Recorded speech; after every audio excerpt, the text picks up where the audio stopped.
Glow of physics में आप सबका स्वागत है। प्यारे बच्चों, आज का जो हमारा टॉपिक है वो है magnetic dipole moment of A revolving electron in an atom. परमाणु में परिक्रमण करने वाले इलेक्ट्रॉन का द्विध्रुव आघूर्ण। ठीक है बच्चों, इससे पहले बच्चों मैंने आपको जो है चुंबकीय द्विध्रुव आघूर्ण के बारे में बताया था। एक महत्वपूर्ण पॉइंट है बच्चों, इसमें मैं आपको बता दूं। वो महत्वपूर्ण पॉइंट क्या बच्चों, की पॉइंट है बच्चों। हमने कहा था कि चुंबक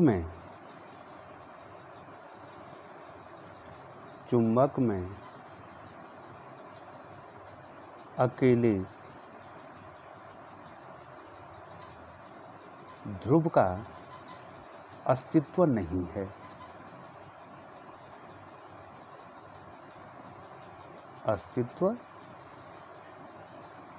नहीं है बच्चों। इस पॉइंट को आपको डिस्कस करना है कि चुंबक में अकेले ध्रुव का अस्तित्व क्यों नहीं है बच्चों। यहाँ पर देखिए बच्चों, ये हमने चुंबक बना दिया बच्चों। इसके दो ध्रुव होंगे N और S। यदि बच्चों आप ये चाहें कि मैं N को अलग कर दूं और S को अलग कर दूं, ऐसा संभव नहीं है। अगर आपने चुंबक के दो टुकड़े कर भी दिए बच्चों, तो क्या होगा, फिर जो है उस टुकड़े में N और S क्या आ जाएंगे, दो पोल आ जाएंगे। आप इसको भी क्या करेंगे, फिर दो टुकड़े करेंगे तो क्या हो जाएगा, उसमें भी क्या हो जाएगा बच्चों, दो ध्रुव आ जाएंगे। ठीक है बच्चों, ये हमें ये साबित करता है कि अगर आपने किसी पदार्थ को, चुंबक को तोड़ा और उसको तोड़ते गए आप जो है परमाणु तक भी पहुंच गया, फिर भी जो है परमाणु भी जो है एक जो है चुंबकीय द्विध्रुव का कार्य करेगा बच्चों। तो इसमें क्या होगा बच्चों कि जो इलेक्ट्रॉन परमाणु में, इलेक्ट्रॉन जो है जो वृत्तीय कक्षा में घूम रहा है, वो धारावाही चालक के समान व्यवहार कर रहा है बच्चों। तो जब धारावाही चालक किसके समान व्यवहार करता है, चुंबक के समान व्यवहार करता है बच्चों। दूसरा की पॉइंट मैं आपको बता दूं बच्चों, परमाणु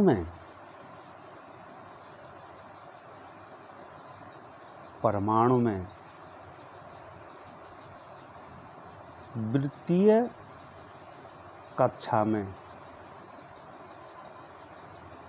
में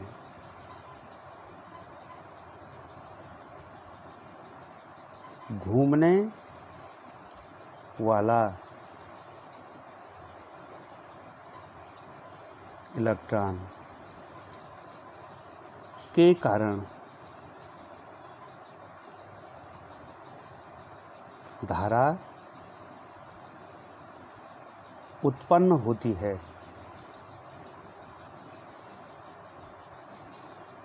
इस कारण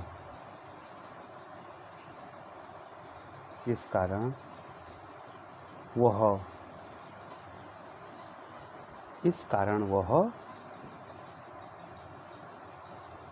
चुंबक के समान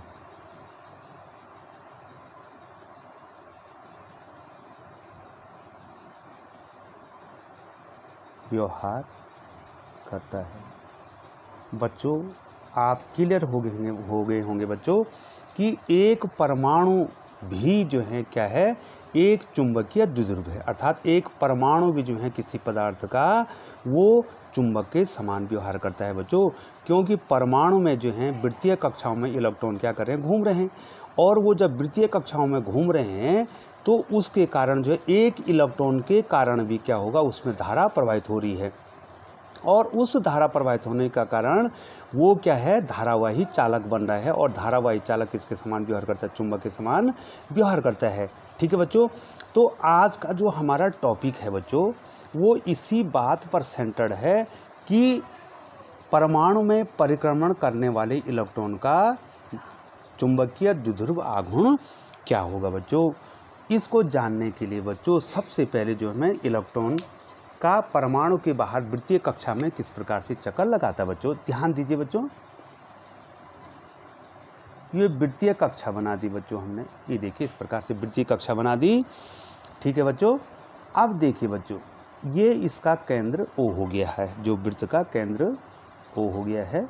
ठीक है बच्चों, ये देखिए, और इसकी रेडियस कितनी होगी बच्चों, R होगी है।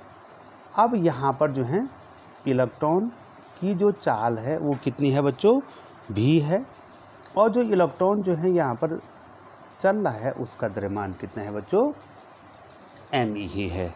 ठीक है बच्चों, तो बच्चों आपने जो है आप इसको पढ़ेंगे बच्चों कि वृत्तीय कक्षाओं में जो है बोहर का जो है परमाणु मॉडल है बच्चों, कि वृत्तीय कक्षा में जो इलेक्ट्रॉन गति कर रहा है वो केवल उन्हीं कक्षाओं में गति करता है जिसका कोणीय संवेग, तो बच्चों जी उसका कोणीय संवेग जो है क्या होता है, h/2π का पूर्ण गुणज होता है। ठीक है बच्चों, इसमें जो है कोणीय संवेग, ये देखिए कोणीय संवेग कितना हो जाएगा, कक्षा 11 में आपने पढ़ा है, वो h/2π का, जहाँ h प्लांक नियतांक है, वो क्या होता है, उसका पूर्ण गुणज होता है बच्चों। ठीक है बच्चों, अब जो है इस इलेक्ट्रॉन के कारण कितनी धारा बहेगी। ठीक है बच्चों, एक इलेक्ट्रॉन के अब कारण हम क्या निकालेंगे बच्चों, इसमें धारा निकालेंगे बच्चों। ठीक है बच्चों, एक इलेक्ट्रॉन के कारण क्या निकालनी बच्चों, हमने इसमें धारा निकालनी है। एक इलेक्ट्रॉन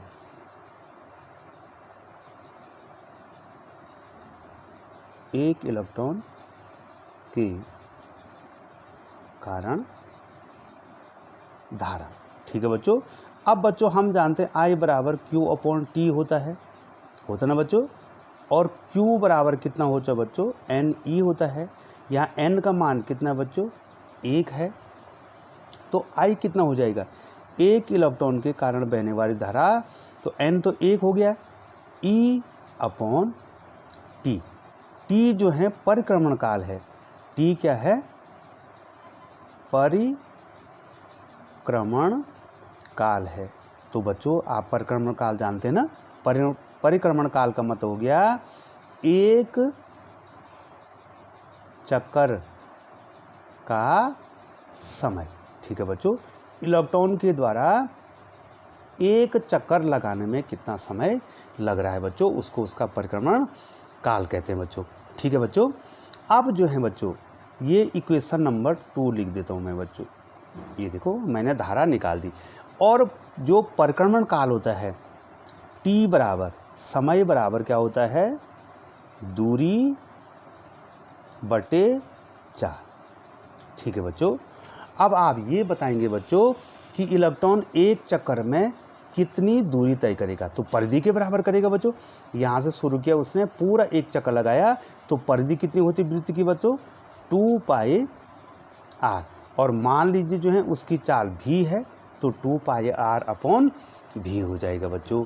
अब मैं I की वैल्यू निकाल दूंगा बच्चों, तो I बराबर कितना हो जाएगा बच्चों, E/2πr/v हो जाएगा बच्चों। ये देखिए ध्यान से देखिए, अब क्या हो जाएगा बच्चों, ये v ऊपर चला जाएगा, EV/2πr।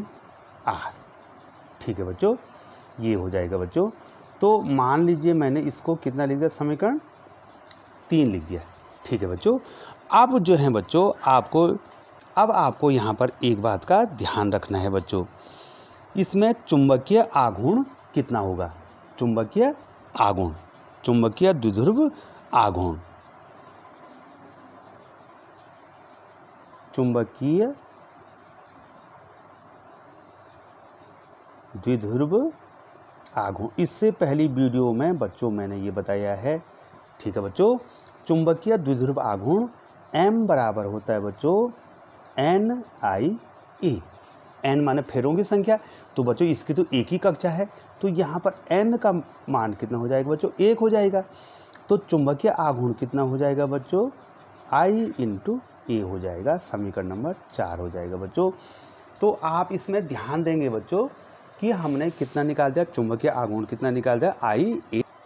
तो बच्चों चुंबकीय आघूर्ण m बराबर कितना निकाल दिया बच्चों मैंने, I इंटू ए निकाल दिया बच्चों, ये देखिए।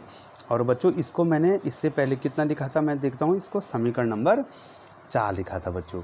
अब बच्चों आप ही हमें ये बताएंगे कि जो है a माने क्या होता है, क्षेत्रफल। तो कैसे पथ में घूम रहा है, वृत्तीय पथ में, तो उसका क्षेत्रफल कितना हो जाएगा बच्चों, पाई आर स्क्वायर। तो चुंबकीय आघूर्ण हो जाएगा I into pi R square. ठीक है बच्चों। अब इधर देखिए मैं आपको बताता हूँ, मैंने यहाँ पर I की वैल्यू कितनी निकाली है बच्चों। तो देखिए बच्चों, यहाँ देखिए, ये देखिए बच्चों, यहाँ पर I की वैल्यू हमने निकाली है। ये देखो I की वैल्यू निकाली हमने EV बटे, ये देखो बच्चों दिखाई दे रहा है बच्चों, EV बटे 2 पाई आर। ठीक है बच्चों। तो बच्चों मैं लिख दूँ, यहाँ पे मैं I की वैल्यू लिख दूँ, m बराबर I की वैल्यू EV बटे 2 पाई आर, EV बटे 2 पाई आर, ठीक है, इंटू पाई आर स्क्वायर। ठीक है बच्चों। तो m कितना हो जाएगा बच्चों, यहाँ r से ये r कैंसिल हो जाएगा, ये r हो जाएगा, तो EV r, और पाई से पाई भी कैंसिल हो जाएगा, EV r बाई 2 हो जाएगा। और मान लीजिए बच्चों मैंने इसको समीकरण नंबर 6 लिख दिया बच्चों। ये जो है हमारा इलेक्ट्रॉन का जो है, जो वृत्तीय कक्षा में घूम रहा है, उसका चुंबकीय आघूर्ण आ गया है, EV r आ गया बच्चों। अब हम जानते हैं, चूंकि हम जानते हैं कोणीय संवेग,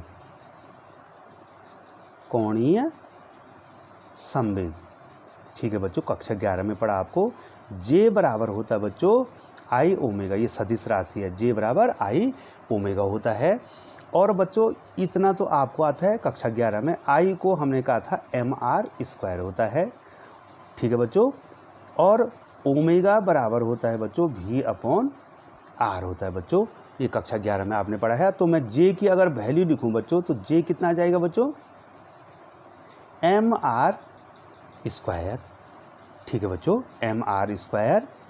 ओमेगा की वैल्यू कितनी हो गई बच्चों, V अपॉन R हो गया, यहाँ R से R कैंसिल हो गया, तो कितना हो गया बच्चों, J बराबर कितना हो गया बच्चों, mVr। ठीक है बच्चों, J का मान कितना हो गया, mVr।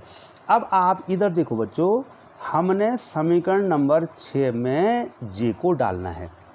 समीकरण नंबर 6 में हमने क्या डालना बच्चों, J को डालना है। तो J को डालना है तो हम यहाँ से VR की वैल्यू रिप्लेस कर देंगे बच्चों। यहाँ भी कितना आ रहा है बच्चों, यहाँ भी VR आ रहा है इसकी वैल्यू, तो यहाँ से VR कितना हो जाएगा बच्चों, J बटे M हो जाएगा बच्चों, क्योंकि वो क्या है, उसका कोणीय संवेग। अब समीकरण नंबर 6 में,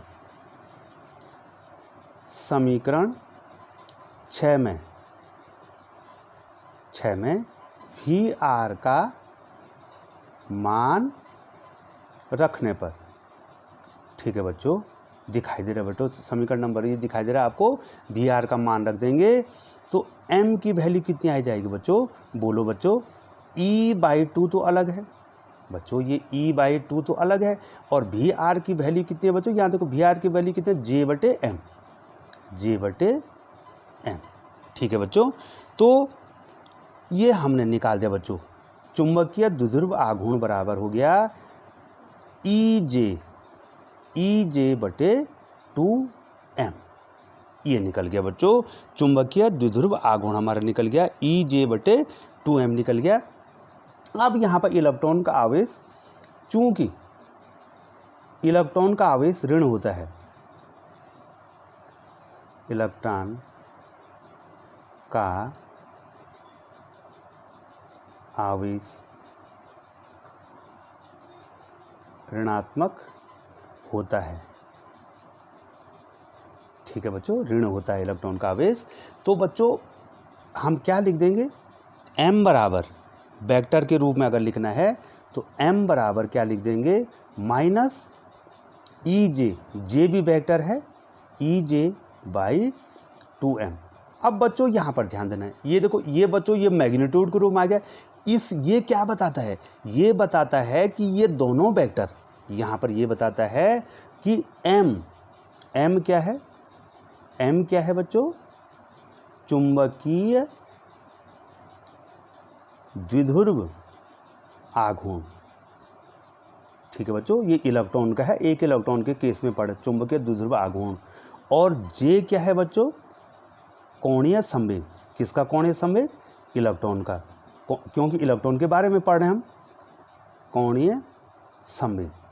ठीक है बच्चों, यहाँ पर क्या होगा, दोनों की दिशा विपरीत हो, माइनस का मतलब विपरीत होगा बच्चों। ठीक है बच्चों, दोनों की दिशाएं विपरीत होंगी, दोनों की दिशाएं विपरीत होंगी। ठीक है बच्चों, तो हमारा मेन सूत्र क्या आ गया बच्चों, हमारा मेन सूत्र आ गया कि इलेक्ट्रॉन का जो चुंबकीय द्विध्रुव आघूर्ण है और इलेक्ट्रॉन का जो कोणीय संवेग है वृत्तीय कक्षा में घूमने पर, उसकी वैल्यू कितनी होती है, EJ/2m। ठीक है बच्चों, ये मैग्नीट्यूड के रूप में आ गया, परिमाण के रूप में आ गया। और अगर वेक्टर के रूप में लिखेंगे बच्चों तो आपको इसमें माइनस लिखना पड़ेगा बच्चों। तो बच्चों हमने आपको बता दिया है इलेक्ट्रॉन पर जो क्या लग रहा है बच्चों, इलेक्ट्रॉन पर जो है जो चुंबकीय आघूर्ण लग रहा है, उसका जो चुंबकीय आघूर्ण है और उसका जो है कोणीय संवेग है, उसमें रिलेशन हमने आपको बता दिया बच्चों।